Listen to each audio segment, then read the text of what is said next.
Hey guys, నేను డైట్లో ఉన్నప్పుడు నైట్ 1 o'clockకి సడన్గా చుట్టాలు వచ్చారు. చుట్టాలు ఎవరో అనుకుంటున్నారా?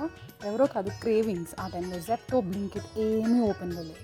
సరే ఇంకా తప్పదు కదా అని చెప్పి bread, egg, sugar, cocoa powder, కొంచెం నెయ్యి అన్నీ కలిపి గీ అప్లై చేసిన ఒక కేక్ మౌల్డ్లో వేసేసి దాన్ని ఎయిర్ ఫ్రైయర్లో పడేసాను. టైం సెట్టింగ్ అయితే 45 minutes పెట్టాను, కానీ మధ్యలో చెక్ చేసి మంచి పని చేశాను. 10 minutesలోనే అయిపోయింది.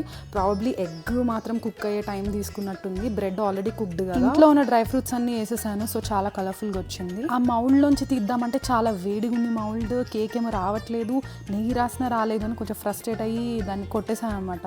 అయినా రాలేదు. సో లాస్ట్కి ఐస్ వాటర్ తెచ్చి అందులో పెట్టి అప్పుడు చేతితో తీస్తే అప్పుడు వచ్చింది. దాన్ని మామూలుగా తింటే ఏం బాగుంటుంది, అర్ధరాత్రి దెయ్యంలాగా క్యాండిల్ వెలిగించుకొని కొంచెం ఫ్యాన్సీగా తిన్నా. I forgot to tell you, milk కూడా లేవు ఇంట్లో. సో నేను వాటర్ వేసే చేసా.